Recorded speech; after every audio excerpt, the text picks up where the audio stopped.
live from their home studios. Please welcome the hosts of DevCentral Connects, Boo Lamb and Jason Rahm. Hey there, community. I am Jason Rahm, and I'll bring Bua here on in a second. This is DevCentral Connects, and we have a fantastic show for you today. We're going to talk about blockchains, and personally, I have avoided really digging into it because the more I read, the more I learn, the more I just scratch my head and it's like, what is this nonsense? So we're going to have a couple people here to convince me that this is a good thing, and but before we get into the show, I want to highly encourage you guys. You have a few days left until Agility starts. So if you have not registered, go out and register for Agility. There's going to be some amazing breakouts and keynotes, and we'll be streaming next week through Agility, and we'll have opportunity to be face to face. So you can join us on Zoom. We'll do a little bit of talk and then bring you guys on to talk back and forth, and it's going to be a great time. So register, get out there. We do have shows next week, but the Tuesday show is going to be a teaser, really just to point you to join us at Agility, because we'll be there, but we're not going to be there. We're going to be hanging out with the Agility crowd. So that's where you want to be next week. But we will have a wrap-up show next Thursday, and we'll talk about all the goodness that happened at Agility. So without further ado, here is your final Agility promo before we get there.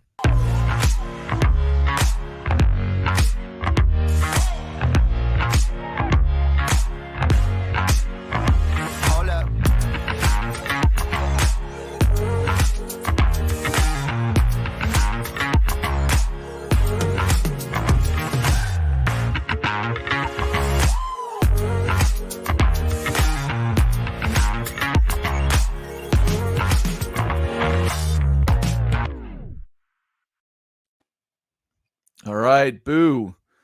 How are you today? I'm good. I'm going to miss that song, actually. I thought it was pretty catchy, and, I almost wanted to, we do the timer every week for the shows, and I almost wanted to, cut out part of the timer so that we could just play that song for the promo and then cut it back into the music. But, yeah, I will miss that part of Agility. Seriously, that's a nice little funky groove. And I think I said this last time, but I'm not a dancer at all. Like, nobody needs to see that, even me. But it makes me want to move. So that's a cool song. As always, when we top this show, I have a question for you. And I've been thinking about the timing right now. It's the middle of February, and here in the Midwest, that's about the time you start planting your tomatoes inside.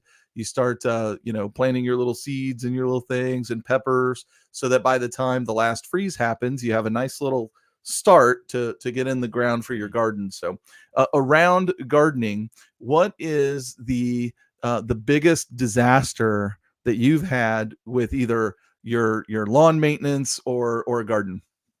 Wow. You know what? You could actually look at my backyard right now and see the disaster. I should almost post it, but when the homes in our subdivision were built, the fill was done really poorly. And so I just have terrible drainage in the backyard. And as a result, we built like a little fenced area for the dog so that we can just let the dog out. It's not going to poop over the entire lawn. It has its area that it's going to poop. And unfortunately, I don't know how graphic I want to describe this, but right now it is a combination of, it rains a lot up here. So it's a combination of mud, not a lot of grass, and poop. And that's my disaster. How about yours? Yeah, my biggest disaster is probably I tend to jump into projects and kind of finish them sometimes. And I like the idea of gardens a lot more than I like the work of gardens. But I had a harebrained idea years ago. The first house I bought, the whole neighborhood kind of took over clover, the backyard. So my entire backyard was clover. It wasn't even grass anymore. And so cutting it was like crazy because I don't know if you're familiar with clover and all that, but it's like it retains so much water even when it's like ridiculously hot and dry outside. So like mowing it, especially if you get it a little too long, you're stopping your mower every 3 feet to like scrape the bottom out, and because it all just gets clung and stuck to the top and it kills the motor. And so anyway, I rented a tiller and I tilled up my entire backyard. Except I really didn't have any skill to do that, and or patience to do it right. And so I ended up it looked like a mole minefield when I got done. And I even rented one of those tampers, the big cylinder that you fill with water and you're supposed to press it down and then seed it. But basically I totally destroyed my backyard instead. So I had to like pay somebody to come fix that. Well, at least you tried. Yeah. Yeah. Well, today we have a fantastic guest. I'll go ahead and bring Kevin Jones on. Kevin, welcome to the show. Hey, thanks for having me. It's really awesome to be here. Yeah. Any garden disasters for you? I live in a condo, so luckily we pay people to do that here. I was living in a house in Seattle though, so I can kind of like I can feel for you guys when it comes to like the snow and like having to deal with the yard. And I didn't have dogs, but yeah, it can be a pain to take care of that stuff around then. Yeah. We have an opportunity, like we're talking about building when we move to Kansas City here in a year, and talking to different builders. And there's one neighborhood we want that there's a section of it that is the neighborhood where you own the yard and the house just like you do in the other side, but all the outside work is taken care of for you. They trim your trees, they trim your, they plant everything, they mow the grass and all that. And I'm like, yes, please. Well, it's like, no, I want a fence and I want to be able to put up a playground for little man and all that. And I'm like, no, there's a playground right down the street. Let's go where I don't have to do anything outside. Exactly. Yeah. My wife likes doing that stuff, but I'm like, yeah, sure. No problem. You like that? You can go do it. Yeah. Yeah. So, today we're here to talk about blockchains, NFTs, smart contracts, all this stuff that's like rooted in this blockchain technology. And, let's demystify that for everyone first. What the heck is a blockchain? Yeah, absolutely.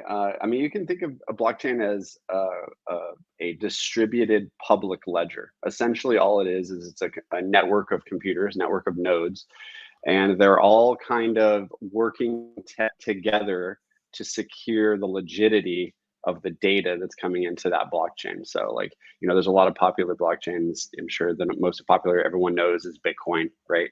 And what happens is transactions are sent to these nodes on the blockchain to do, adding and subtracting of particular value, right?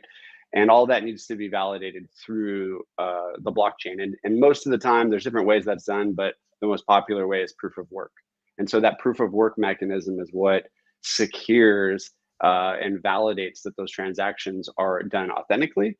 And that's done by what's called consensus, where all of the nodes kind of come together and like agree that a certain transaction is valid. And after so many transactions, the more transactions that go through and are validated, the stronger and the more secure that blockchain becomes as it builds on each other. And so the reason they call it a blockchain is because the block is basically a certain amount of requests. And so like with Bitcoin, it's 1 megabyte block. And all of the transactions that are validated fit into that 1 megabyte block. And as the second block comes in, it is built off of a hash of that previous block, and it continues to build. So the entire blockchain, you can trace it all the way back to the very first block. If you were to go all the way to that first block and make a minute change, even like just changing a 0 to a 1, it would completely unbreak the entire block, an entire chain of blocks in a sense, and it would completely devalidate the structure and the validity and the security of the network. And that's what makes blockchain so secure. Yeah, that's interesting. Well, go ahead, Boo. Based on that, we've kind of looked at blockchain, and maybe one of the things that we'll demystify as we go here, but it sounds like a lot of compute when we put all of this together, and a lot of people are being a part of the blockchain. Maybe we can speak to that and how much horsepower this is consuming. Yeah, everybody talks about, like the footprint of like Bitcoin is kind of one of the ones that everyone kind of brings up. But actually, the footprint that Bitcoin has from a GPU and like power draw is what makes the network so secure and so strong. And so you kind of have to, well, particularly with like Bitcoin, they're trying to move to more like natural energy resources like wind. In El Salvador, they're using volcanoes to mine Bitcoin. So they're using energy that would normally be taken basically be thrown away. So they're trying to find ways to use natural resources of energy. But yes, it does take a lot of energy because essentially all of the nodes that are on that network are competing to be the first one to solve like a mathematical complicated basically they're trying to solve a puzzle on the network, and the first one that does it is rewarded with a reward. So if it's Bitcoin, they get Bitcoin. If it's Ethereum, they get Ethereum. And so the incentive is for them to use as much CPU or GPU as possible to try to solve that problem. And that's what secures the network. So yes, there is some power issues with it, and that's why I think it is important that if you're a miner, that you're trying to see. I mean, most miners are trying to validate the network and secure the network, are looking for cheap power because they want to utilize as much possible. And the cheapest power that you can get is usually power that is going to be thrown out, like wind farms, some kind of mining, place that has some excess energy that's coming out of the mine. There's different reasons and places to look to kind of like optimize that, if that makes sense. That's kind of meta that you're taking mining energy to mine other things. So nice little typical thing. Yeah. We've had a question here, and I think you just addressed that, but maybe proof of work is part of what makes it expensive on compute. That the proof of model about a change to the proof of work model to reduce the energy expense. And to build on that, I haven't read into it yet, but there's a alternative to proof of work called proof of stake that's coming up. I don't know anything about that yet, but is that something that's starting to take root maybe in other applications? Yeah, there are blockchains that are built on proof of stake already, and there's even what we call layer 2 blockchains, which imagine like Ethereum is a layer 1 protocol. So if you want to build on Ethereum, you can write smart contracts, which we'll get into later. But essentially, there's layer 2 blockchains which use proof of stake, which allow you to almost like settle transactions on a proof of stake network, but the core resources and the actual monetary value of everything that's in as far as tokens can be on the Ethereum, which is proof of work. Now, Ethereum is in the process of moving from proof of work to proof of stake. Whereas like Bitcoin is completely proof of work. There's no plan for them to ever go off of proof of work because they believe that proof of work is the most secure way to secure the network. There's a lot of people in the industry that would say that proof of work is like required and the most important thing about blockchains, but there's other people that would argue that there needs to be some kind of balance between that to try to reduce the energy costs. And I think it comes down to utility, right? Bitcoin is a proof of work system because it completely revolves around monetary value, whereas like Ethereum, in my opinion, is more of a tool to build Web 3.0 and NFTs and ERC20 tokens, and it's has a little bit more utility, and so it needs to be a little bit less secure, I guess I would say. It needs an alternative path. If that makes sense. Maybe that's a good segue at this point to kind of transition into talking through NFTs then and some use cases there. Yeah, absolutely. Yeah, so I mean, I briefly touched on it, but all blockchains have what's called smart contracts. So if you can think of a smart contract as just a line of code, right? If you write a Python script or you write a JavaScript or whatever it is that you write, you're writing a line of code, right? Smart contracts are just that. They're usually written in like Solidity or there's a couple other different compilers you can use. But for the most part, you're creating a script. You're telling it to be able to accept information do these calculations on it, and then spit out information. They're a little less diverse than like something like Python, because they don't have like the ability to do like HTTP outgoing requests. They're more used as kind of like a bank account. So you can think of an individual smart contract as an agreement that uses cryptographic signatures to make interactions with it possible. So, if you want to build a smart contract and you want to accept Ether, or you want to maybe accept some kind of layer 2 token or some kind of other crypto, you could allow people to interact with that. So NFTs is a specific type of smart contract, what's called ERC 721 or ERC 1155, which is, they're just different types of NFTs. So if you see like the Bored Ape Yacht Club, and you see, all these other NFTs, they're all built off of ERC 721, probably most likely. That just means NFT means non-fungible token, which means that there's one particular unique asset or item or JPEG or whatever you want to create an NFT of that is tied to the blockchain in a one-to-one token kind of scenario. Whereas like something like ETH, right, or Polygon Matic, or some other token, whatever, Clown Coin, is an ERC 20, which is just it could be 1,000, it could be 100,000, it could be a scaling quantity, it could be a deflationary quantity. It's adjustable, and there's multiple amounts of a fungible token. Does that make sense? Yeah, totally. And every time I hear non-fungible token, it makes me think of Elf, where he's like, "Oh, that's fun to say." It's like one of those. It's like I hear NFT, but it's like non-fungible token. It's like I feel more intelligent when I say that. Yeah.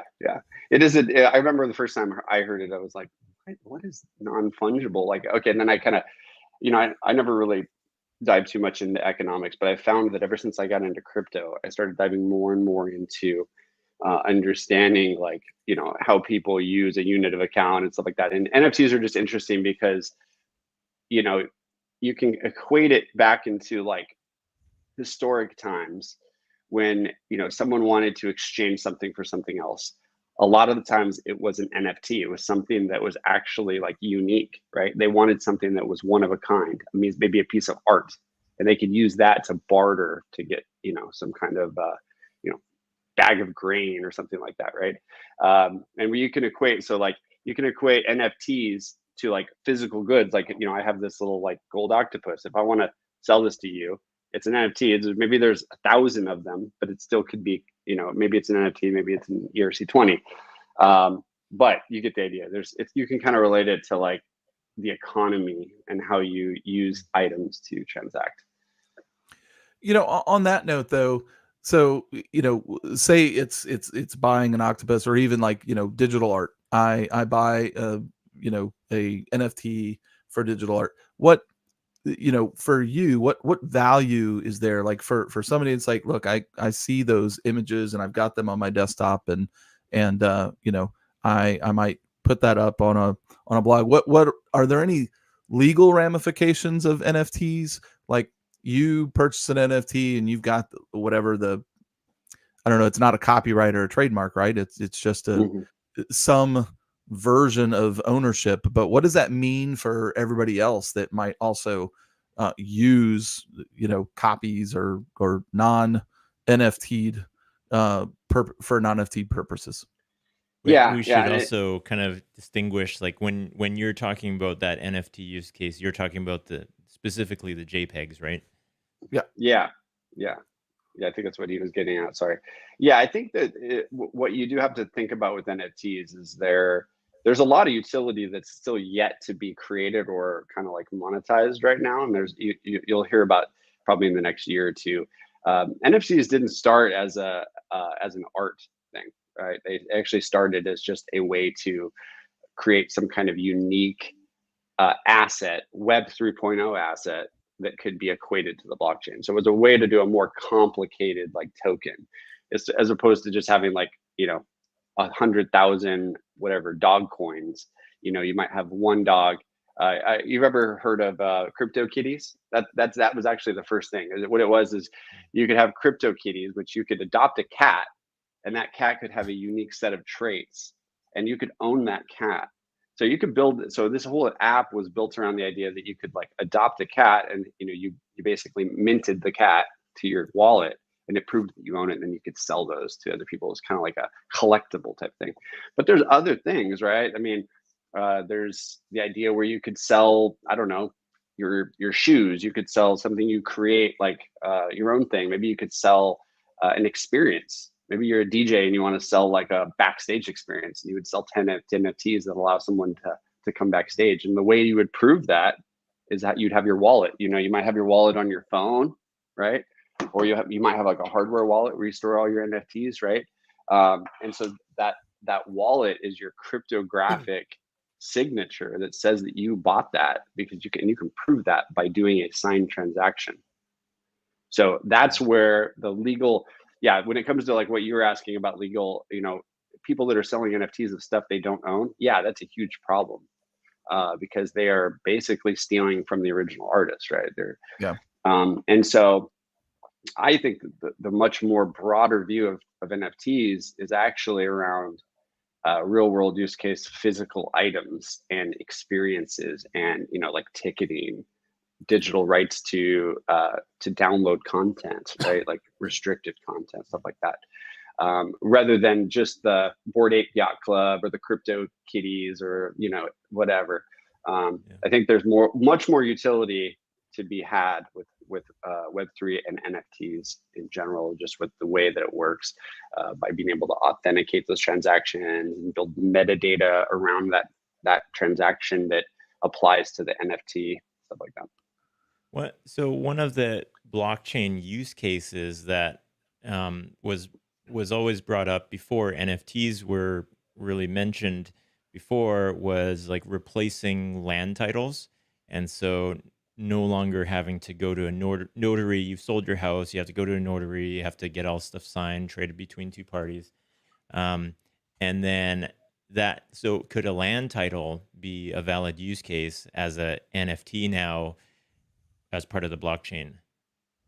Absolutely, yeah. So when you create an NFT, or you want to transact as an NFT on the blockchain, there's two different ways you can do it. You can mint just an NFT, which just points to what's called metadata, which has like, all the information in a JSON structure that explains what that NFT actually is from a metadata perspective.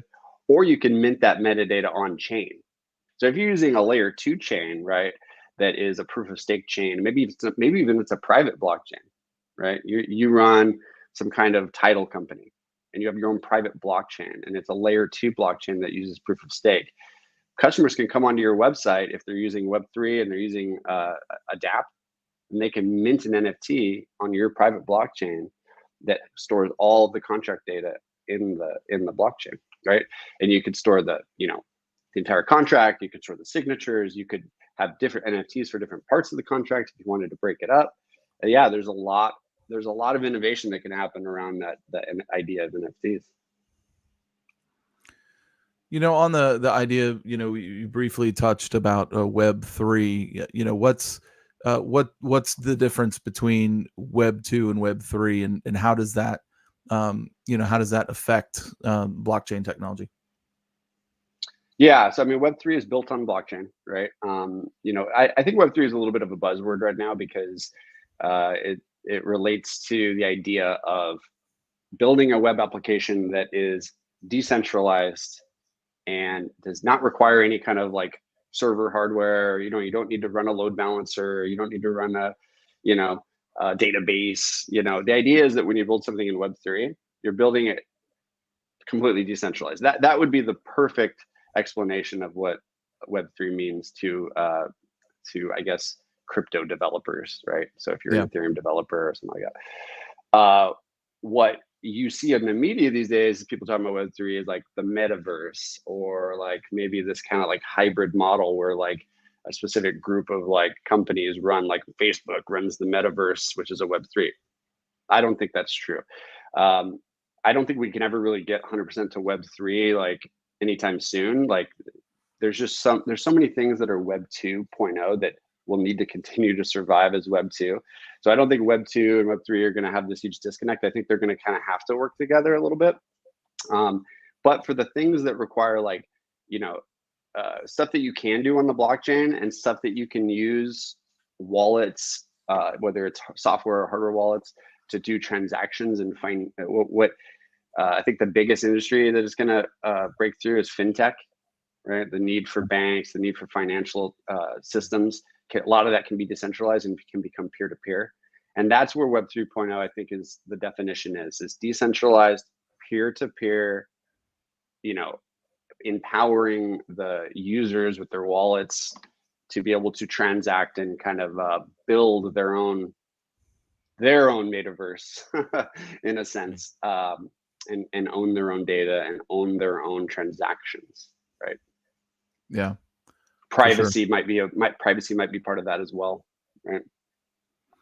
If we have a question from Leaf here, back on proof of work and proof of stake, what makes proof of stake less secure than proof of work?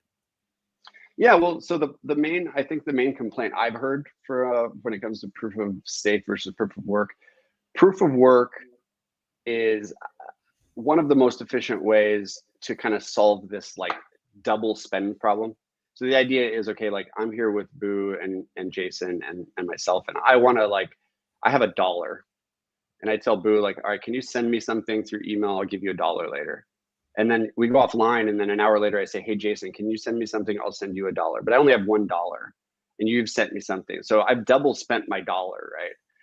And there's no way to validate that without proof of work because of the hashing and the complex algorithm. Well, what proof of stake says is that, all right, Boo has $1, Jason has $1, and I have $1. We all have 33.33% say in the transactions that's going to happen, right?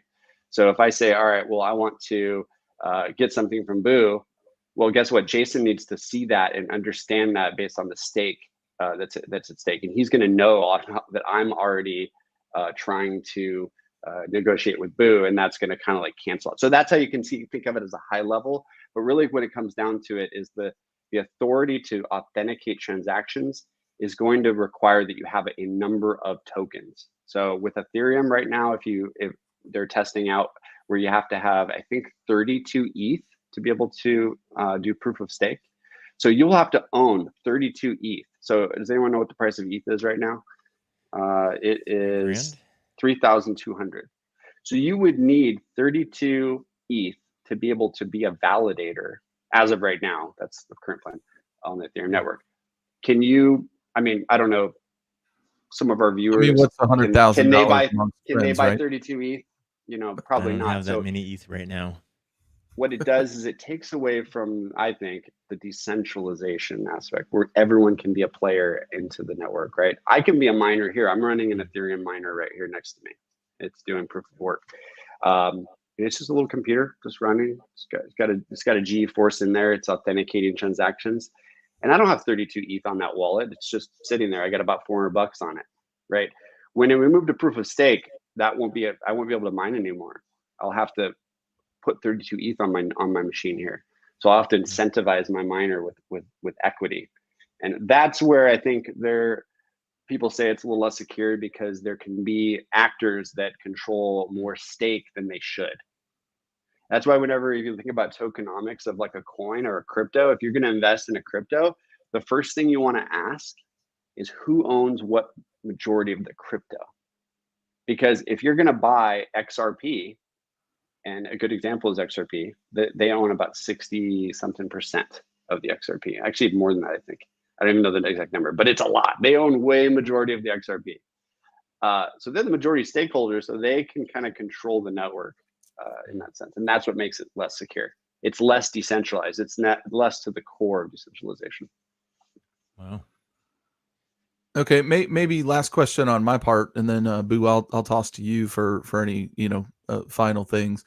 Is that the concept of with the decentralization? I read an article. I wish I had the link. I lose things on Twitter sometimes, and then I can't search for them. But the concern was that the blockchain itself is decentralized, but the access to the blockchain is kind of centralized through 3 paths. As far as the APIs that control the path into the blockchains. And so if you have a presence in one of those, but then your whatever path you had in your wallet decides to make changes, then your wallet's empty, even though that stuff exists for you. How is that going to be solved for end users in wallet control, and what is visible in their wallet versus what's actually out there in the blockchains? Well, I think, are you talking in regards to like security of your wallet, or do you mean like as far as like understanding how the wallet works and like from a user experience perspective? No, just like the security of your wallet. Like if I own something and I have it, but then whether it's functionality or whatever that they update, and the way your wallet works, removes the ability to have what was in your wallet still be there. Yeah, so you can think of wallets as signatures. That's all they are. So you might have a wallet on your phone. You might have, like I said before, a hardware wallet. So I have like a Trezor here, which is actually a physical. All it does is it has a private key and a public key on it. The private key needs to, in order to access it, you need to put in a PIN or a password, but the public key is just your public key. So when you transact on the blockchain, essentially you're just using your public key to sign the transaction so that it can validate that it's you. So if someone has a wallet, really the wallet is just the type of key, the type of key that was generated. And when you interact with the blockchain is actually what's storing the transaction. So as wallets upgrade, let's say you have a wallet and a new type of, encryption needs to be used, or something needs to change. You would need to move those assets because it's tied to your existing key. So if you're generating a new wallet or something like that, so if the app changes, that's why I think they try not to make a lot of changes with stuff. So like, MetaMask is another key that you can use in your browser. But when it comes down to it, you have a backup. You should have a backup of your key, and it's usually a seed phrase. You should always write that down and secure it and keep it offline. And you can always restore and get your transaction history usually using that key. So that's the most important thing, is like keeping your key safe and backing that up. I hope I answered your question. Yeah, a little bit. I maybe I didn't ask it correctly. I'll find the source article so I can come back with a more clear explanation of what I read. So, and hopefully you'll come back, because we talked about potentially the next time you have back, we'll actually build a blockchain and walk through what it looks like. Yeah, absolutely. Yeah, I hope that next time I can come back and show you guys what's called Scaffold ETH. It's a great tool, and it's how I got started in crypto. I should say it's how I got started in Ethereum programming. And it's written by this guy named Austin Griffith. He's one of the core people in the Ethereum community. So if you guys haven't checked that out, we'll probably leave it in the notes, but it's Scaffold ETH, and it's on GitHub, and you can just check it out, and you can run, it's got NPM and Yarn, and you can spin up an entire blockchain on there. And I hope to come back and actually give you guys a demo of that. Yeah, that'd be awesome. All right, Boo, what do you got for us? I'm going to park my last question because I think it's opening up a can of worms, and we're going to have another show anyways. But I wanted to talk about, I'll leave this as a teaser, as I wanted to talk about the implications in the gaming industry. As a consumer, I see only good implications, because I'm forking out all this money for my kids' Fortnite because they want the latest clothes in their Fortnite and all the sorts of assets in there. And if we can get that out of a centralized model so that their clothes are applicable to Fortnite 2 or whatever the next iterations are, or in other games, I would love that, because I have spent a lot of money on the Fortnite bucks so far, and I'd love to see transportability. But we'll park that for next time. Cool. Absolutely. Perfect. Yeah, I think the mining or the gaming industry is going to be completely disrupted by that stuff. So I agree. Yeah, well, good deal. Well, Kevin, thank you so much for joining us. This whole topic's fascinating for me, because I'm still a skeptic. So maybe over time you'll bring me around. All right, my goal is by the next show we do, I'm gonna convert you, Jason. There you go. Hey, we're going to start the DC coin, Jason. There you go. Let's do that. Next time we'll build the DevCentral coin. Maybe nice. We'll call it Jimmy Packets. Yeah. Nice. I like that. Cool. All right. Thanks, Kevin. Yeah. Thanks, Kevin. Oh, cut him off a little early. Sorry about that, Kevin. All right. Well, like I said at the top of the show, we've got a couple things coming up, post agility. But let's just focus on agility. Next week is going to be a great week. Whether you're, North America and Europe, it's going to be, the 15th and 16th. And if you're Asia Pacific area, it's going to be 16th, 17th. So if you have not registered, register. If you are registered, make sure you join us for the DevCentral forum, as well as our live sessions, where Boo and I will be recapping what we learned in keynotes and breakouts, and then talking to you what you guys are learning and what you guys would like to see on the shows coming up. We're building out the next few months here pretty soon on what we're going to talk about on this show. So we would love to we'd love to see you at Agility.